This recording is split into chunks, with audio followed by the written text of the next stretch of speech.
ကျွန်တော်တို့ PMI 632လို့ခေါ်တဲ့ Power IC ရဲ့မှာရှာကျင်ပိုင်းကိုထည့်ထားတဲ့ကောင်းကြောင်းလေ့လာရအောင်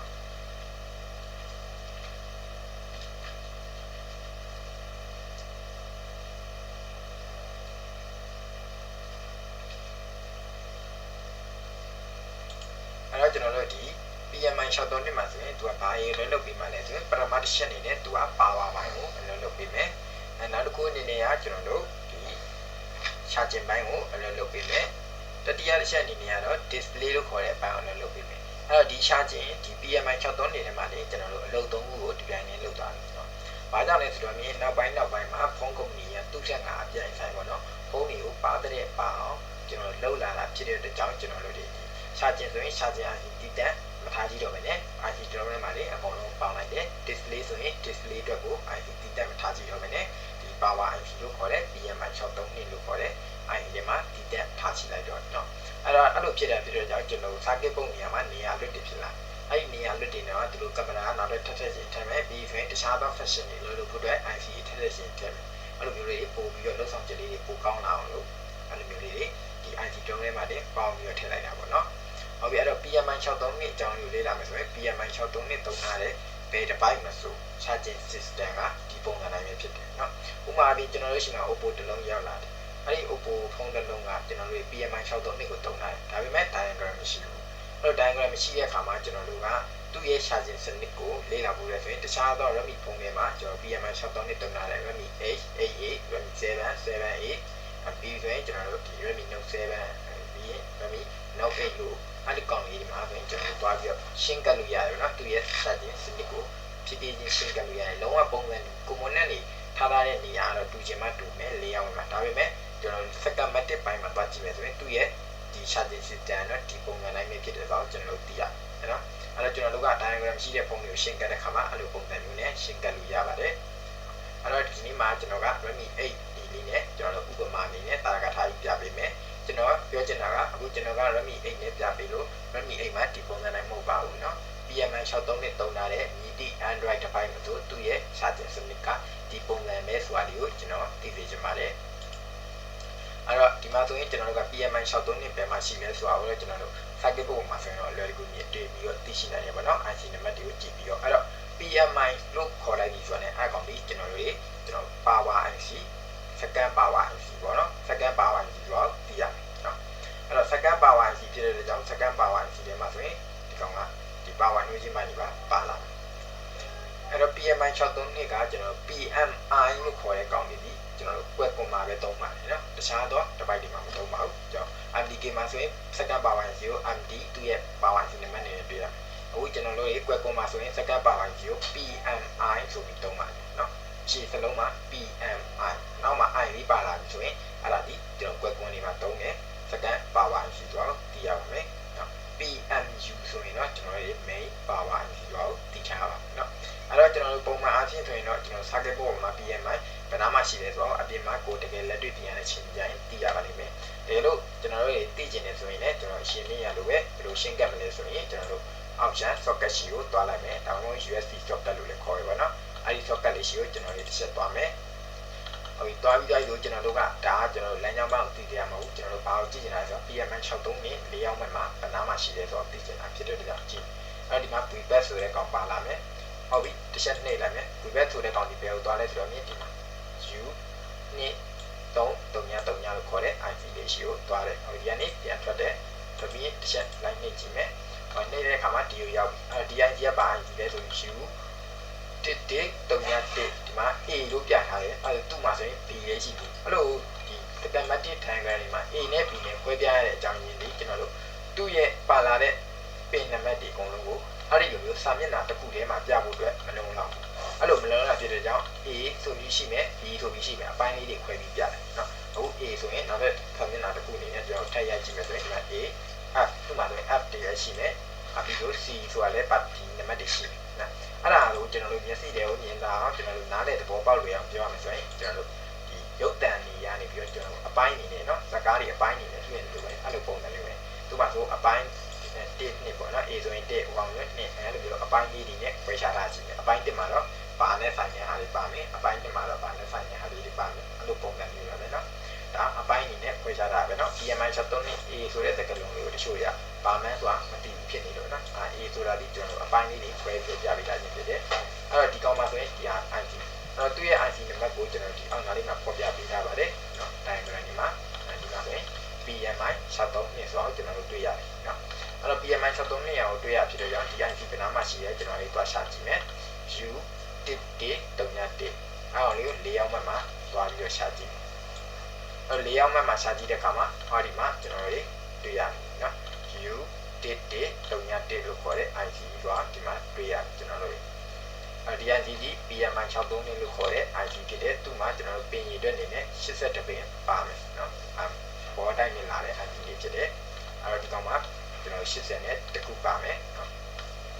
်ဟုတ်ပြီအဲ့တော့ကျွန်တော်တို့ရဲ့အစားကိုပြန်သွားလိုက်အောင်နော် USB socket ရှိကိုပြန်သွားမယ်အဲ့တော့ USB socket ကိုတော့ကျွန်တော်တို့ဒီ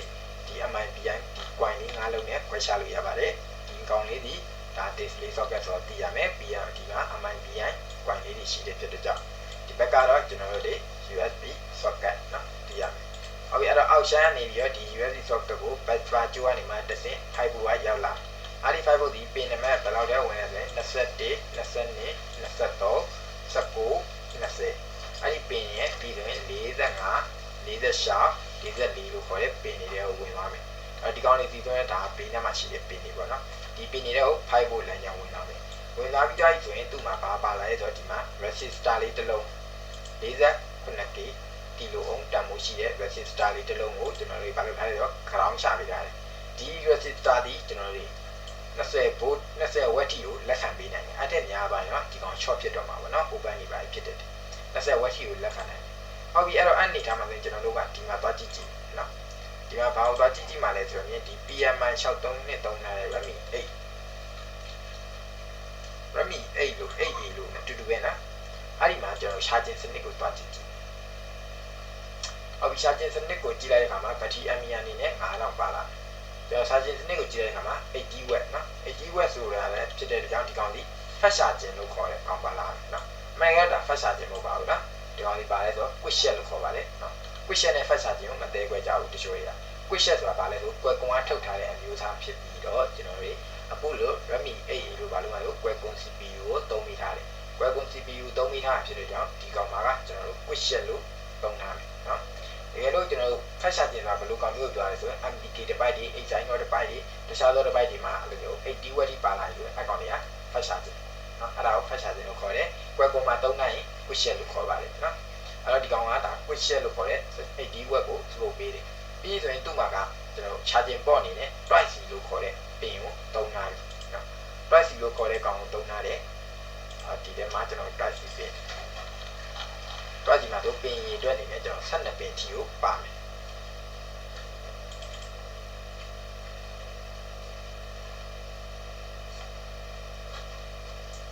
Type C မှာတော့ပင်ရည်အတွက်အနေနဲ့12ပင်ပါမယ် TH လို့ RH လို့ဆိုတာဘာလုပ်ပေးရလဲဆိုရင် data transfer ကူးတဲ့အခါမှာပို့ပြီးတော့မြန်ဆန်အောင်လုပ်ပေးတယ် data plus data mining ကတော့ normal data ကူးတဲ့ရှင်းနေမျိုးမှာလုပ်ပေးတယ်5 volt ပင်ကတော့ကျွန်တော်တို့5 volt ထွက်အောင်လုပ်ပေးတယ် CC 1နဲ့2ဆိုတာကတော့ကျွန်တော်တို့အသွင်ကြိုးကိုပလက်ထိုးလိုက်ပြီလားဒါမှမဟုတ်ရင်ကျွန်တော်တို့မှောက်ခုံထိုးလိုက်လားအဲ့ဒီအနေထားမျိုးမှာ CC 1ပလက်ထိုးလိုက်ရင် CC 1နဲ့လုပ်ပေးမယ်မှောက်ခုံထိုးလိုက်ရင် CC 2ကနေပြီးတော့အလုပ်လုပ်ပေးမယ်နော်အဲ့ဒီ CC 1နဲ့2ဒီ CC 1အလုပ်လုပ်ရင် CC 1အလုပ်မလုပ်ပါဘူး CC 2ကအလုပ်လုပ်တယ်ဆိုရင် CC 1ကအလုပ်မလုပ်ပါဘူးเนาะအဲ့ဒီလိုပုံစံမျိုးရှိပါတယ်သူကအဲ့ဒီနှစ်ပင်တွေကတစ်ပင်ရပဲအလုပ်လုပ်ပေးပါเนาะအဲ့ CC 1နဲ့2ကပဲနေထားမှလုပ်လိုက်ဆိုအာသွင်းကြိုးထိုးလိုက်တဲ့ခါမှာ တွိုက်စီတေရကျွန်တော်တို့ကဘလို့အာသွင်းကြိုးကိုဘလို့ပဲထိုးလို့အပေါ်ကပဲထိုးလို့အောက်ကပဲထိုးလို့မှောက်ပုံပဲထိုးလို့ပက်လက်ပဲထိုးလို့ဖုံးဘလို့ထိုးလို့ဝင်တယ်အားကြောင့်မို့ကျွန်တော်ဖုံးမှောက်ပုံထိုးလိုက်တဲ့နေရာမှာဆို CC 1အလုပ်လုပ်ပြီးပက်လက်ထိုးလိုက်တဲ့အချိန်မျိုးမှာ CC 2ကအလုပ်လုပ်ပြီးเนาะနောက်တစ်ခုအနေနဲ့ကျွန်တော် FBU လို့ခေါ်တဲ့ပင်အဲ့ဒီပင်ကဘာကိုအလုပ်လုပ်ပေးရလဲဆိုရင်ကျွန်တော်တို့တွေဖုံးမှာကျွန်တော်တို့ OTG တုံးတဲ့အနေအထားမျိုးတွေ sorry OTG မှမဟုတ်ဘူးကျွန်တော်တို့ဒီနော်ကျွန်တော်တို့ streamer တွေမှာဆိုရင်ဘယ်လိုသုံးလဲဆိုတော့ကျွန်တော်ဖုန်း game capture ပေါ့နော် Type C 2ကျွန်တော်ပါလိုက်တော့ HDMI အဲ့လိုမျိုးလေးရှင်းနေတာမျိုးလေဖုန်းကိုကြိုထိုးလိုက်တယ်ကြိုထိုးလိုက် HDMI ကြိုထိုးလိုက်ပြီးတော့အဲ့ဒီဖုန်းမှာပေါ်နေတဲ့ screen ကိုကွန်ပျူတာမှာလာပေါ်သွား HDMI နဲ့ joiner ဖြစ်တော့ကြာအဲ့လိုရှင်းနေမျိုးမှာအဲ့ဒီပင်လေးတွေကအလုပ်လုပ်ပေးပါနော်အထူးသဖြင့်ဘယ်ဖုန်းတွေမှာလဲဆိုတော့ကျွန်တော်တို့ K40 gaming လို့ခေါ်တဲ့ gaming ဖုန်းတွေမှာကျွန်တော်တို့လက်ချက်ပေါက်လို့ခေါ်တဲ့ e-phone ထိုးတဲ့နေရာပါမလာဘူးအဲ့လိုပါမလာဖြစ်တဲ့ကြောင့်ဘာလုပ်မှလဲဆိုတော့ကျွန်တော် Type C 2လက်ချက်ပေါက်လေးတွေဝယ်ပြီးတော့သုံးပါတယ်နော်လက်ချက်နားထောင်ကြည့်မယ်ဆိုရင်အဲ့ဒီအနေထားမျိုးမှာသူ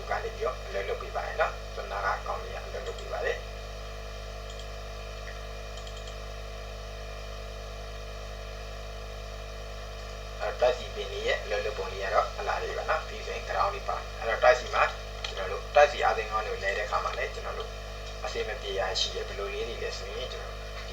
ပလက်ထိုးတော့တည်ပြီးတော့မပုံထိုးတော့မတည်ရဟာမျိုးเนาะအဲ့လိုမျိုးဖြစ်တယ်အဲ့လိုမျိုးနေထားမျိုးတွေအောက်ချမ်းလေးကြည့်တည်တဲ့ level လေးပါဖြစ်ဘူးကွာလေကိုက hands a တော့တင်ရှိပြီးသားသူဆိုရင်เนาะကျွန်တော်ဒီအတင်ကောင်းကြီးတည်တဲ့ပွဲပြီးလေပြီးလိုက်လို့ရပါတယ်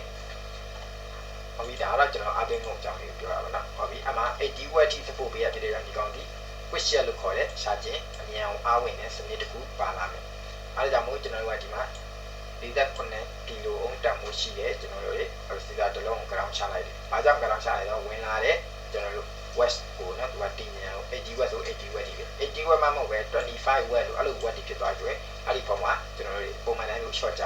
အဲ့လိုမျိုးဆိုရင် ICA သွားတိ ICA မထိအောင်လို့ကျွန်တော်တို့စီစာတစ်လုံး ground ချပေးလိုက်တယ်။အဲ့တော့ကျွန်တော်တို့ဒီကနေဝင်လာတဲ့ watt အားကျွန်တော်တို့ IC ရှိလိုက်ရမှာတော့ဒီ resistor ရင် short ကြသွားတယ်။အဲ့လိုမျိုးနေထားမျိုးသားဆိုရင်ကျွန်တော်ဖုန်းကနေပြီးတော့အားမဝင်တော့တဲ့ error တွေဖက်ရှာခြင်းမရတော့တဲ့ error တွေ slow ရှာခြင်း error တွေဖြစ်တတ်ပါတယ်နော်။ဟုတ်ကဲ့တော့ VBAC ဆိုတဲ့လမ်းကြောင်းဒီဘယ်ကိုသွားလဲကျွန်တော်တို့ထပ်ကြည့်ကြည့်။ဟုတ်ကြည့်တဲ့အခါမှာကျွန်တော်တို့ဒီမှာ USB in ဆိုရင်တော့စကားလုံးအပူပါနေ။ပါနေရဖြစ်တဲ့ကြောင့်ဒီကောင်ကြီးဒါကျွန်တော်တို့ရှာနေတဲ့လမ်းကြောင်းဟုတ်ဘူးတော့သိရ။အဲ့တော့ကျွန်တော်အန်နာလေးကိုတက်ခေါက်။အမှန်ကဒီမှာကျွန်တော်တို့ရှာနေတဲ့လမ်းကြောင်းလာပြ။ပြတဲ့အခါမှာကြည့်မယ်ဆိုရင်ကျွန်တော်ဘာလုပ်ထားလဲဆိုတော့ C တစ်လုံးကို ground ချပေးထားတယ်နော်။အဲ့ဒီကောင်လေးကဘာ IC လေးလဲဆိုတာ OBB လို့ခေါ်တဲ့ over voltage protection အဲ့ဒီကောင်ကိုလှုပ်ဆောင်ပေးမယ် OBB IC လေးဖြစ်ပါတယ် OBB IC မှာအဝင်နဲ့အတွက်ပဲလုပ်ပါတယ်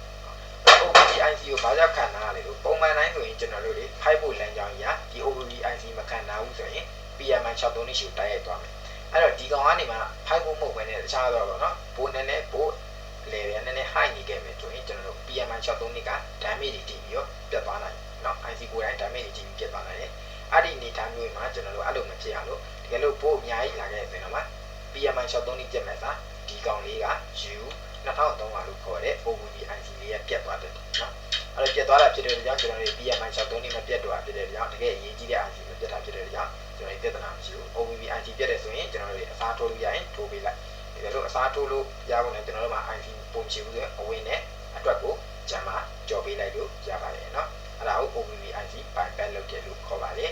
အဲ့တော့ OBB IC မှာဆိုရင်လည်းဒီမှာ C တစ်လုံးကို ground ချပြီးတော့ OBB ကနေမှတစ်ဆင့်ဝင်လာတဲ့ file ကိုပြီးတွင်ကျွန်တော်ပြန်ထွက်သွားမယ်။ဘာအနေနဲ့ပြန်ထွက်သွားလဲဆိုတော့ VBAC USB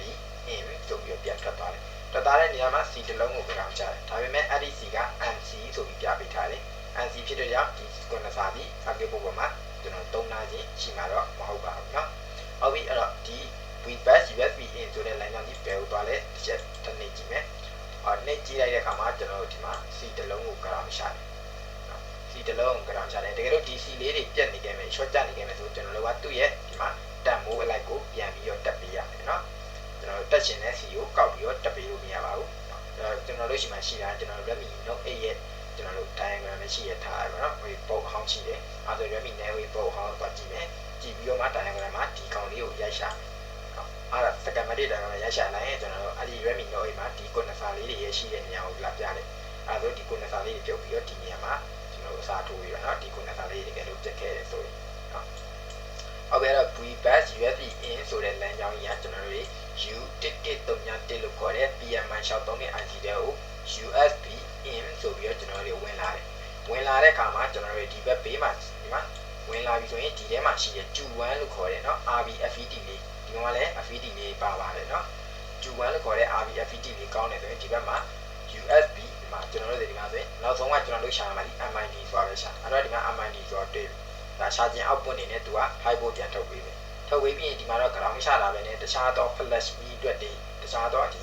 အားလေးအတွက်သူကပို့ပေးတာပဲဒါပေမဲ့ကျွန်တော်တို့ကဒီကောင်ကို like ကြည့်တော့ねကျွန်တော်တို့ကြည့်ရမှာဒီအဲ့ဒီ condenser လေး ground ရှာလာတဲ့ condenser လေးရဲ့ ground မရှာတဲ့ဘက်မှာ 5 volt ရှိမရှိလို့ပဲလာတိုင်းเนาะဟုတ်ပြီတကယ်လို့ 5 volt ရှိနေတယ်ဆိုရင်ဒီထဲမှာရှိတဲ့ Q1 လို့ခေါ်တဲ့ FET လေးကောင်းလို့ RBFET လေးကောင်းလို့တကယ်လို့ 5 volt မရှိနေဘူးဆိုရင်ကျွန်တော်တို့တွေကပုံမှန်တိုင်းဆိုရင်တော့ IC လဲရမယ်ဒါပေမဲ့ကျွန်တော်တို့ကအဲ့လို IC လဲခြင်းတည်းဆိုရင်တော့ဒီဘက် C တိတ်ကနေပြီးတော့ကျွန်တော် input ကနေပြီးတော့ output ပို့ကိုလမ်းပြီးတော့ကြော်ပေးလိုက်ပါတော့ဝင်လာတဲ့လမ်းကြောင်းကြီးအတွက်လမ်းကြောင်းလမ်းပြီးတော့ဂျမ်မာကြော်ပေးလိုက်ရင်ဒီမှာ 5 volt ရောက်သွားမယ်အဲ့လိုရှာခြင်းနဲ့ပတ်သက်ပြီးတော့အဲ့ဒါမတက်တော့ဘဲနဲ့ဆက်ပြီးတော့လုပ်မယ်ဒါပေမဲ့ Q1 လို့ခေါ်တဲ့ FET RBFET တွေကတော့အလုံးမလုံးတော့ပါဘူးเนาะဟုတ်ပြီအဲ့ဒါပြီးမှကျွန်တော်တို့ကဒီမှာ boost ဆိုတဲ့ကောင်ရှိမယ်နောက်တစ်ခုအနေနဲ့ VSWCHG V ဆိုတာ voltage เนาะ SW က switching CHG က charging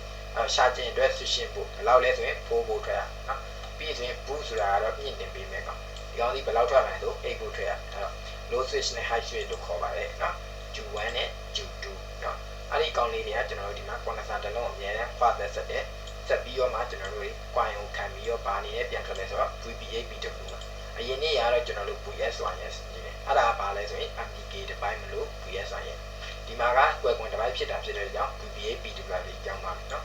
VPA-PW က V ဆိုတာကတော့ကျွန်တော်တို့ voltage ကိုကိုးစားပြုပြီးတော့ PH ဆိုတာကဖုံးပါနော် PWR ဆိုတာကတော့ power အဲ့တော့ဖုံးတစ်လုံး power လို့ဖို့အတွက်အဓိကဖြန့်ဝင်ပေးတဲ့ပို့ဒီကောင်ဒီဘာနဲ့တူလဲဆိုတော့မြင် VPA-PW ဒီ VS1 ရဲ့အတူတူပါပဲเนาะဘိုးအနေနဲ့ရတယ် 4.2 ပါဘိုးအနေနဲ့ရတယ်အတူတူပါပဲအဲ့ဒီကောင်ဒီဘယ်ကိုသွားမှလဲဆိုတော့မြင်ကျွန်တော်တို့တွေတခြားသော IC တွေပြီးတော့ဖုန်းတစ်လုံးဆက်လို့ဖို့အတွက်လိုအပ်တဲ့တခြားသော IC တွေရှိကိုသွားမယ်အဓိကအပြင် main power IC ရှိကိုသွားမယ်အဲ့တော့ကွယ်ကွန် device တွေကိုလေ့လာတဲ့အခါမှာကျွန်တော်တို့တွေတခြားသော session တစ်ခုကိုပေါ့เนาะ charging session မှာမဟုတ်ဘဲနဲ့တခြားသော charging session တစ်ခုကိုကျွန်တော်တို့လေ့လာတော့မယ်ဆိုရင်ကျွန်တော်တို့ VPA-PW လို့မြင်လိုက်တာနဲ့ကျွန်တော်တို့တွေအဲ့ဒီ M1101 လို့ခေါ်တဲ့ coin ကနေစပြီးတော့ထွက်လာတယ်ဆိုတော့ကျွန်တော်တို့သိထားရเนาะအဲ့တော့ကျွန်တော်တို့ဒီကောင်လေးက charging coin လေးကနေပြီးတော့ထွက်လာတယ်ဆိုတော့သိထားတခြားဒီ charging ဒီ session တစ်ခုပေါ့နော်တခြားသော network session မှာဆို network IC ပြလာတယ်ပြီးဆိုရင် VPA-PW ဆိုပြီးတော့ basic point တွေနဲ့ပြထားတယ်အဲ့ဒါဆိုကျွန်တော်တို့က VPA-PW လို့မြင်လိုက်တာနဲ့ line ကြောင်းမှာ line ကြည့်တော့မယ်နဲ့ကျွန်တော်တို့သိထားပါသည်ဒီကနေပြီးတော့ပင်မအနေနဲ့ထွက်လာတယ်ဆိုတော့သိထားရနော်အဲ့ဒီမျိုးလေးသိထားမယ်ပြီးဆိုရင်ဒီမှာကျွန်တော်တို့ boost လေးတစ်လုံးရှိတယ်နော်အဲ့ဒီ boost လေးမှာကျွန်တော်တို့ IC နဲ့ဆက်ထားတဲ့ဘက်မှာသွားတိုင်းကြည့်မယ်လို့8 volt ထွက်နေရတယ်အဲ့ဒီလို8 volt ထွက်နေရတဲ့အကြောင်းရင်းကကျွန်တော်တို့ Q2 လို့ခေါ်တယ် Q3 လို့ခေါ်တဲ့ကျွန်တော်တို့ boost ဒီ high switch FET လေးကောင်းလို့နော်တကယ်လို့ကျွန်တော်တို့ဒီဘက်မှာ4 volt ထွက်နေရတယ်ဆိုရင် coin နဲ့ဆက်ထားတဲ့ဘက်မှာ coin ကိုပဲတိုင်းပေါ့နော် coin ကိုတိုင်းလဲရတယ် coin တိုင်းတဲ့ကောင်ကကျွန်တော်တို့4 volt လောက်ထွက်နေတယ်ဆိုရင်ကျွန်တော်တို့ low switch FET လို့ခေါ်တဲ့ကျွန်တော်တို့ Q2 လေးကောင်းလို့ဖြစ်ပါတယ်အဲ့ဒီ Q1 နဲ့ Q2 နဲ့ Q3 ပြောတယ် Q2 နဲ့ Q3 ပေါင်းပြီးတော့မှကျွန်တော်တို့ charging coin ရှိကိုပို့တစ်ခုရောက် 4.4 volt လောက်ရောက်နော်အဲ့ဒီကမှစင် coin ကနေမှစင်ဒီ battery ကို 4.2 volt ဆိုပြီးတော့ VPA-PW အနေနဲ့ဖုန်းတစ်လုံးဆက်လို့ခြင်းနဲ့ပို့တွေစပြီးထုတ်ပေးမယ်နော်အဲ့တော့ကျွန်တော်တို့အခုက charging ပိုင်းကိုလေ့လာနေဖြစ်တယ်ဒီကောင်လေးကိုခဏမေးထားလိုက်မယ်နော်ကျွန်တော်VPA-PW ကကွယ်ကွန် device တွေမှာတရားနေစထွက်လာလဲဆိုတော့ပြီးသွားပြီအဲ့ဒီ VPA-PW အားနေမှတစ်စင်ဘယ်ကိုရောက်လဲဆိုတော့ကျွန်တော်ဒီမှာ VPA-PW ဆိုပြီးတော့ပဲ PMI 63နှစ်တော့လှည့်ပြီးတော့ပြန်ဝင်တယ်။ဘာအတွက်လဲဆိုတော့ battery စီကိုဘိုးနဲ့ ampere တွေပို့ပေးဖို့ဖြစ်တဲ့ဒီထဲမှာရှိတဲ့ Q4 လေးကောင်းနေဆိုရင်ကျွန်တော် VBAC power ဆိုပြီးတော့เนาะကျွန်တော်ဒီမှာပြန်ထွက်သွားမယ်။ဘယ်အနေနဲ့ပြန်ထွက်လာလဲဆိုတော့ VBAC အဲ့ဒီ VBAC မှာကြည့်လိုက်မယ်ဆိုရင်ကျွန်တော်တို့အသွားရောအပြန်ရောပြပေးထားတယ်။အဲ့ဒါဘာအနေထားလဲဆိုတော့ကျွန်တော်တို့ဖုန်းကိုအာသွင်းညှိုးထိုးတဲ့အချိန်မှာအဲ့ဒီ VBAC လမ်းကြောင်းနဲ့ဘိုးနဲ့ ampere တွေဝင်မယ်။အာသွင်းညှိုးဖြုတ်ပြီးတော့ဖုန်းကို power လို့တဲ့ချိန်မှာအဲ့ဒီ VBAC လမ်းကြောင်းနေပဲဘက်ထရီမှာရှိတဲ့ဘိုးနဲ့ ampere ရဖုန်းတစ်လုံး power လို့ခြင်းနဲ့စပြီးတော့ထုတ်ပေးမယ်ဆိုတော့ပြောထားခြင်းဖြစ်ပါတယ်เนาะအဲ့ဒီ VBAC လမ်းကြောင်းက short ကြလို့မရပါဘူး short ကြရင် no power ဖြစ်တယ်ပါတယ်ဖုန်းမှာဟုတ်ပြီ VBAC ဆိုပြီးတော့ဘက်ထရီအပေါင်းကိုစီသွားတာဖြစ်တဲ့အတွက်ကြောင့်ကျွန်တော်တို့ကလိုက်ကြည့်နေတော့မယ်နဲ့ဘက်ထရီရဲ့ socket ရှိပဲထားရိုက်တစ်ခါလဲသွားလိုက်တော့เนาะဟုတ်ပြီဘက်ထရီရဲ့ socket ရှိရောက်လာပြီ socket ရှိရောက်လာကမှဒီမှာ VBAC ဆိုတဲ့လမ်းကြောင်းဝင်လာတယ်ဝင်လာတယ်ဘယ်ဝင်လာလဲဆိုတော့ဒီ VBAC ရဲ့အပေါင်းကိုစီဝင်နေပါเนาะပြီးဆိုရင်ကျွန်တော်တို့ဒီမှာပါရှိတယ်ဆိုတော့ button เนาะ button လို့ဖြစ်သွားပြီဒီမှာဒီပါနဲ့တူလဲဆိုတော့အရှိသင်္ကန်းလာမှာလေ့လာခဲ့တဲ့ back on လမ်းကြောင်းနဲ့အတူတူပါပဲเนาะ button ဆိုတာလည်းဒါဘက်ထရီရဲ့ပူခြင်းကိုစောင့်ကြည့်ပေးတယ်အဲ့တော့ဒီမှာဆိုရင် resistor အနေနဲ့ 100k resistor လေးကိုကျွန်တော်တို့တန်းသက်အနေနဲ့ဆက်ထားပါတယ်အဲ့တော့ဒီ resistor လေးကအရေးကြီးပါတယ် connection ပြတ်နေတာပဲဖြစ်ဖြစ်ဒါမှမဟုတ်ဒီဘက်က current တစ်ခုကဒီဘက်ကိုအပြတ်မခံနိုင်တဲ့အနေအထားမျိုးတွေဒါပေမဲ့သူကသွားတိုင်းကြည့်လိုက်တော့လည်းအကောင်းနိုင်ပဲဒါပေမဲ့ဒီဘက်ကကားလည်းတစ်ခုကဒီဘက်ကိုအပြတ်မခံနိုင်ဘူးအဲ့လိုအနေထားမျိုးတွေမှာဆိုရင်ကျွန်တော်တို့ဖုန်းမှာကဒီ logo လဲတဲ့ error တွေ charging နဲ့ပတ်သက်တဲ့အားသွင်းမှုမှန်တာတွေအဲ့လို error လေးတွေဖြစ်တတ်ပါတယ်เนาะဒီကောင်လေးဘယ်ကိုသွားလဲတစ်ချက်ကြည့်ကြည့်မယ်နောက်မှ TV လို့ပါနေဖြစ်တဲ့ကြောင့်ကျွန်တော်တို့ရှာပေးလိုက်ကြမဟုတ်ဘူးเนาะတန်းနေကြည့်မယ်ဟောဒီမှာ button ဆိုတဲ့ line ကြောင့်ဒီထဲကိုဝင်လာတယ်เนาะ button ဆိုပြီးဝင်လာတယ်အဲ့တော့ဘယ်ထဲကိုဝင်လာလဲကျွန်တော်တို့ကြည့်မယ်ဆိုရင်ခုနကကျွန်တော်တို့ကြည့်ခဲ့တဲ့ U1101 လို့ခေါ်တဲ့ PMI 63နှစ်เนาะအဲ့ဒီ IC တွေကိုပဲဝင်လာပါတယ်ဘာလဲဆိုတော့ဘက်ထရီရဲ့အပူချိန်ဘယ်လောက်ရှိလဲဆိုတော့ဒီကောင်ကနေပြီးတော့စောင့်ကြည့်တာဖြစ်တယ်ဟုတ်ပြီအဲ့ဒီလမ်းကြောင်းမှာကျွန်တော်အရှိသင်္ကန်းတိုင်းမှာဆိုပိုးထောက်ပေးထားတာရှိတယ်เนาะဒီမှာတော့ကျွန်တော်တို့ပိုးထောက်ပေးတာရှိလားကျွန်တော်တစ်ချက်လိုက်ကြည့်ကြည့်ဒါကတော့မြင် button TV ဆိုတာ test point လို့ပြောတာเนาะဒီမှာဒီ test point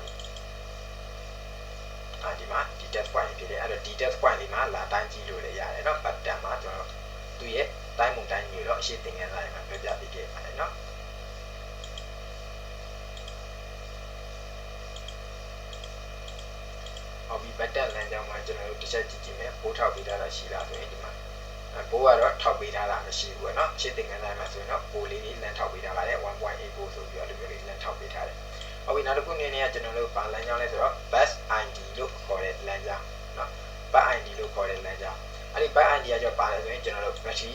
တက်ထားခြင်းရှိလားမရှိလားဆိုတော့ကျွန်တော်တို့ဒီစောင့်ကြည့်ရဖြစ်တယ်အခုနောက်ပိုင်း Redmi device တွေမှာပေါ့နော် Redmi device တွေမှာဘယ်လိုအနေထားမျိုးလဲဆိုတော့ကျွန်တော်တို့ဖုန်းကိုကျွန်တော်တို့ battery ပါပဲနဲ့ကျွန်တော်တို့ supply နဲ့ power လို့လဲဆိုရင်အပေါင်းကိုတော့ကျွန်တော်ကြည့်ရမှာဆိုရင်အပေါင်းကိုမှကျွန်တော်တို့ကြိုးထုတ်လိုက်တယ်နော်ပြီးတော့ connection လိုက်ကြည့်လိုက်တယ် prepaid ဆိုတဲ့ touch point မှာကျွန်တော်ကြိုးဒီခဲကြိုးလေးထုတ်လိုက်တယ်ပြီးဆိုရင် ground တော့တန်ပြားမှာညှက်လိုက်တယ်အဲ့လိုညှက်လိုက်ပြီးတော့အနေထားမျိုးဆိုဘာလဲဆိုတော့ကျွန်တော် power နှုတ်ကြည့်လိုက်တယ်ကျွန်တော် fast logo ကြီးပဲဖြစ်နေတယ် power လည်းနှုတ်ကြည့်လိုက်ပါ fast logo ကြီးပဲဖြစ်နေတယ်ပေါ့အဲ့လို fast logo ကြီးပဲဖြစ်နေရတဲ့အကြောင်းရင်း fast logo ဖြစ်မဲ့ပြီးရင်ပြန်ကြတယ်တော့အဲ့ဒါဘာလဲဆိုတော့ဒီ PMI 63နှစ်ကနေပြီးတော့ back ID ဆိုပြီး battery တက်ထားခြင်းကိုမသိလို့ဖြစ်သွားတယ်အဲ့လိုအနေထားမျိုးမှာအဲ့ဒါ logo လဲတာကြီးဘာဖြစ်တယ်နော်အဲ့ဒါကြောင့်မို့ဒီကောင်လေးကကျွန်တော်တို့ logo အဲ့လို back ID မသိရင် logo လဲတဲ့ဆိုတော့ကျွန်တော်တို့ကဒီ theory အနေနဲ့သိထားရမယ်ပေါ့နော် solution အနေနဲ့သိထားရမယ်အပြီးဆိုရင်ဒီမှာ rank resistor လေးကိုခံတာပြတယ်ဒီ resistor လေးကကားတန်းကိုအပြတ်မခံနိုင်တာကျွန်တော်တို့ short ကျသွားတာဆိုရင် logo လဲမယ် second logo ရောက်ပြီးမှပြန်ကျသွားတယ်ပြီးဆုံးအားသွင်းပုံဒီရာခိုင်နှုန်းကြီးအမှားကြီးပြတတ်တယ်ပေါ့နော်အဲ့လို error လေးဖြစ်တယ် short ကျနေရမယ်ဆိုရင်ဒါလိုကားတန်းကိုအပြတ်မခံနိုင်တဲ့အနေအထားမျိုးမှာဆိုရင်ကျွန်တော်တို့ logo လဲတဲ့ error လေးဖြစ်မယ်လုံးဝမှ short ကျသွားရင်အားသွင်းရာခိုင်နှုန်းတလွဲပြတဲ့ error လေးဖြစ်တတ်ပါတယ်နော်ပြီးဆိုရင်ဒီ button ဆိုတဲ့ကောင်ဒီလည်းဘယ်ကိုသွားလဲဆိုတော့ sorry back ID ဆိုတဲ့ကောင်ဒီလည်းဒီမှာ DIC ကိုဝင်လာတယ်။ DIC ကိုကြည့်မယ်ဆိုရင်ကျွန်တော်တို့ U1101 လို့ခေါ်တဲ့ PMI 63နှစ်နော်။အဲ့ PMI 63နှစ်တဲ့ကိုပဲတူဒီဝင်လာခြင်းဖြစ်ပါတယ်နော်။အခုနောက်ထပ်အနေနဲ့ကျွန်တော်တို့ထပ်ကြည့်ရမယ့်လမ်းကြောင်းဘာပဲကြံလို့ဆိုတော့ကျွန်တော်တို့ bus and M နဲ့ B နော်ကျွန်တော်တို့ဒါ bus and ဆိုတာက battery ရဲ့ပို့ကိုဒါ battery set battery ကိုအာရုံခံပြီးတဲ့ set ပါလဲဆို minus နော်ပြီးဆိုရင် set B ဆိုတာ positive နော် plus ဆိုလည်းဟုတ်တယ်အဲ့ဒီလမ်းကြောင်းကြီးအာရုံခံပြီးတယ်အဲ့တော့ minus ကိုအရင်လမ်းကြည့်ရမယ်ဆိုရင်ကျွန်တော်တို့ minus လမ်းကြောင်းဘယ်ကလာလဲဆိုတော့ battery ရဲ့အနှုတ်ငုတ်ကနေဘာအနေနဲ့လာလဲဆိုတော့ဒါ full gauge အနေနဲ့ပေါ့နော် full gauge အနေနဲ့လာတယ်full gauge အနေနဲ့ဘယ်ကိုသွားလဲတစ်ချက်ကြည့်ကြည့်မယ်ဘယ်ကိုသွားလဲဆိုတော့ကျွန်တော်တို့ဒီ PMI 63နှစ်လို့ခေါ်တဲ့ IC ရှိကိုပဲသွားတယ်ပြီးရင်ဒီမှာ plus လမ်းကြောင်းကလည်းဒီ PMI 63နှစ်ရှိကိုပဲသွားပါတယ်နော်ဒီလမ်းကြောင်းတွေ error တက်မယ်ဆိုရင်ဖုန်းကနေပြီးတော့ဒီတက်ထားခြင်းမရှိရဖြစ်တဲ့အကြောင်းအားမဝင်တဲ့ error တွေအဲ့လို logo လဲတဲ့ error တွေလည်းရန်ခါမှာဖြစ်တတ်ပါတယ်เนาะဒီလမ်းကြောင်းလေးပါလေ။ဟုတ်ပြီဒါကတော့ကျွန်တော်တို့ဒါဒီ battery နဲ့ပတ်သက်ပြီး battery ကိုနားနဲ့ပတ်သက်ပြီးပိုးနဲ့ ampere ပိုင်းပြီးသွားပြီပေါ့နော်။ charge နဲ့ဝင်လာတဲ့ပိုးနဲ့ ampere ပိုင်းပြီးနောက်ထပ်အနေနဲ့ထပ်ပြီးလေ့လာမှဒီပါလဲဆိုတော့ဒီထဲမှာရှိနေတဲ့ USB DM နဲ့ DP ရဲ့ပြီးရင် CC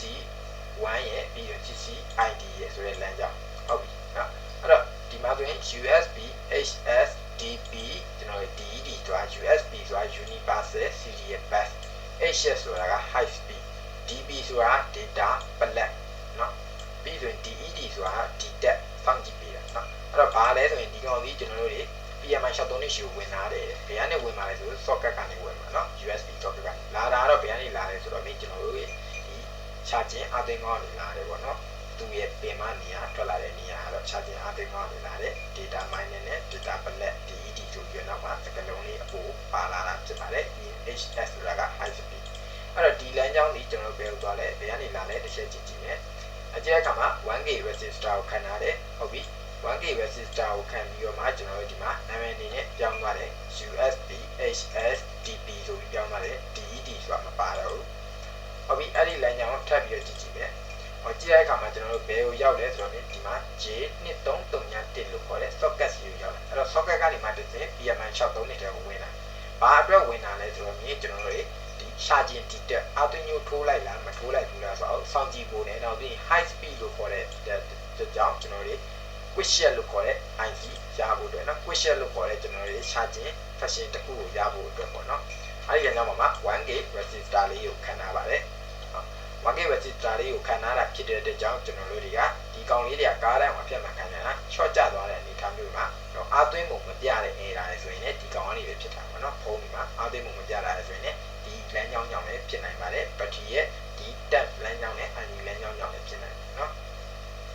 တကယ်လို့ဒီလမ်းကြောင်းက short လုံးဝမှကျသွားပြီဆိုရင်ကျွန်တော်တို့ဒီဖုန်းက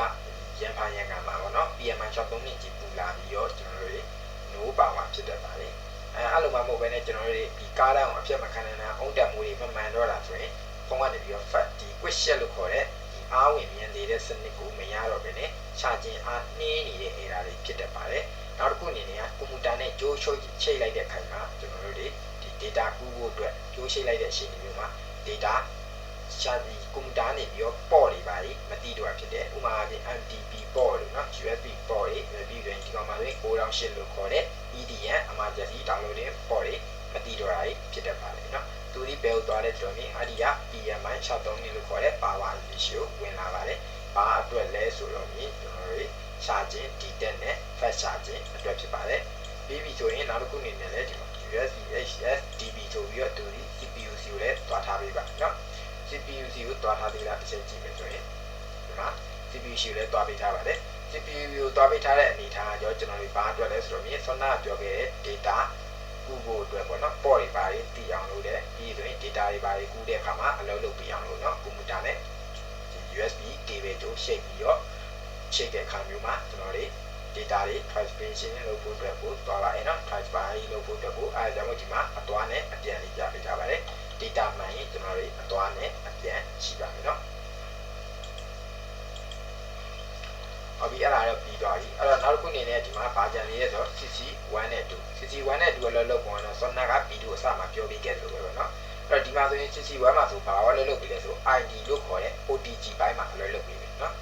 OTG ဘိုင်းမှာအလွယ်လုပ်ပြီးမယ် CC2 ကတော့ normal ကျွန်တော်တို့ဒီအသွင်မျိုးဘယ်လိုထိုးလိုက်ပြီလဲဆိုတဲ့အနေထားမျိုးပါမယ်နော်အဲ့ CC1 နဲ့2ကတပင်ပဲအလွယ်လုပ်မယ်နော်ကျွန်တော်တို့1အလွယ်လုပ်ရင်2ကအလွယ်မလုပ်ဘူး2ကအလွယ်လုပ်ရင်1ကအလွယ်မလုပ်ပါဘူးသူဒီလဲဘယ်ကနေလာလဲဆိုတော့ကျွန်တော်တို့ short cut ကနေပြီးတော့ပဲလာတတ်ပါဘူးနော်ဒီမှာဆိုရင်ကျွန်တော် short cut ကနေလာပါတယ်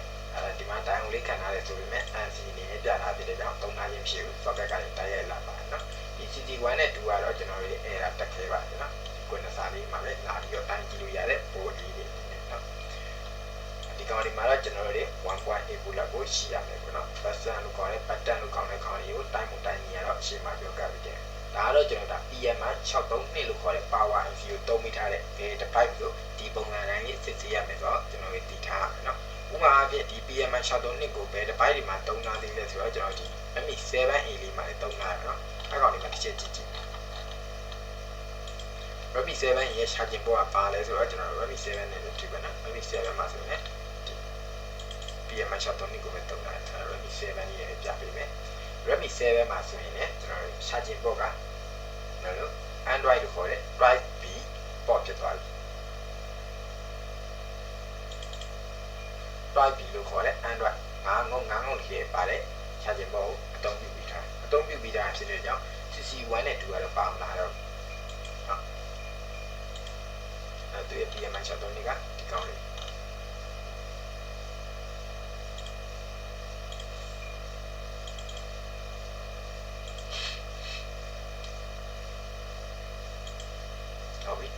သူရဲ့ PMI 63နှစ်ကဒီမှာ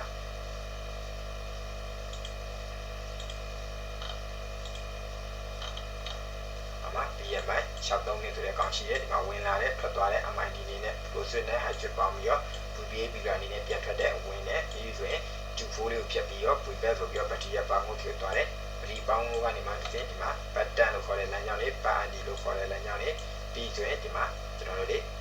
ဘိုးတွေကိုအာရုံခံပြီးတဲ့လမ်းကြောင်းလေးကားလမ်းတွေကိုအာရုံခံပြီးတဲ့ full gate အနေနဲ့လာတယ်ပြီးဆိုရင်ဒီမှာ data plan နဲ့ data man နဲ့အမှကြည့်လိုက်မယ်နော်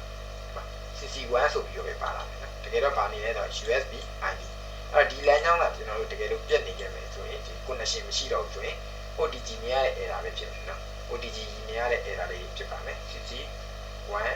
ပဲပဲတုံးတာ2ကိုမတုံးတာဘာကြောင့်လဲဆိုတော့မပါလာလို့ပေါ့နော် Android charging port ဖြစ်သွားတာဖြစ်တဲ့အတွက်ကြောင့်ကျွန်တော်တို့တွေက CC1 ဒီနေရာမှာပါဖြစ်တော့ ID ဆိုတဲ့လမ်းကြောင်းမျိုးဖြစ်ပါတယ်နော် Android မှာ ID ဆိုတဲ့ကောင်ပါတယ်ဆိုတော့ကျွန်တော်ကို line ရ charging သင်ခန်းစာစမယ်တော့ပြောပြီးတယ်နော်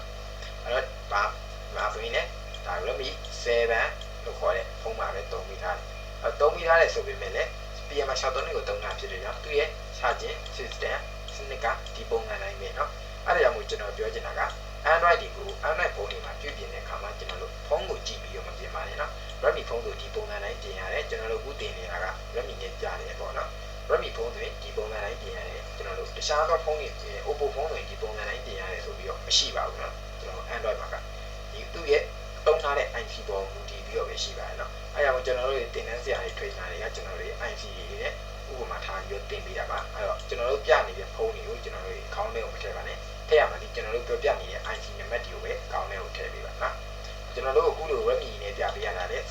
မှာအပြုစားပစ်နေလောက်ရတာများတော့ Redmi ဖြစ်တဲ့အတွက်ကြောင့်ကျွန်တော်တို့ကအနီးကပ်ဆုံးဖုန်းလေးတွေနဲ့ရပြရအောင်နော်ကျွန်တော်တခြားသော section တွေမှာဆိုရင်လည်းကျွန်တော်တို့တွေသင်ရတာလွယ်ကူအောင်လို့တခြားသော device လေးတွေနဲ့ပြရင်ပြပြီးမယ်ပေါ့နော်အဲ့လိုမျိုးလေးတွေရှိပါတယ်နော်အဲ့တော့ကျွန်တော်ကတော့ဒီမှာတော့ကျွန်တော်တို့ဒီ Redmi လေးနဲ့ပဲဥပမာထားကြပြပါဘာကြောင့်လဲဆိုတော့မြေ Redmi တွေကစားပစ်လောကမှာအဖြစ်များတာဖြစ်တဲ့အတွက်ကြောင့်ပေါ့နော်ဥပမာပြင် Redmi 8တို့မှာဆိုရင် PMI 63နှစ်တစ်လုံးလဲလို့လည်းမအောင်နှလုံးလဲလို့လည်းမအောင်နော်အဲ့လိုမျိုးတွေရှိတယ် PMI 63နှစ်ကအသစ်ဝယ်နေတာရင်မကောင်းပါဘူးနော်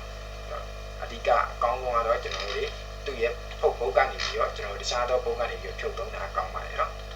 Power IC တွေကိုဒီ Qualcomm ရဲ့ IC ကို Power IC ကို withdraw လုပ်တဲ့အခါမျိုးမှာ IC ကိုခွာပြီးတော့ရင်ဖုန်းကိုကျွန်တော်တို့ဘာမလုပ်ရလဲဒီ IC ကို shape ဒီကိုနော်ကျွန်တော်တို့ဒီ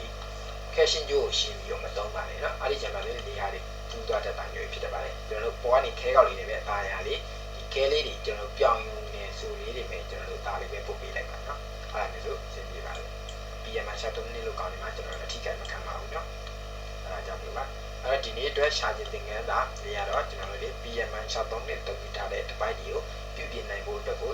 ရှင်းပြပေးသွားခြင်းဖြစ်ပါတယ်အဲ့တော့ဒီဗီဒီယိုလေးကိုကြည့်ပြီးတော့ကျွန်တော်တို့ PMI 63နှစ်နဲ့လာတဲ့ကောင်းရဲ့ရှာခြင်းစနစ်ကိုကိုယ်တိုင်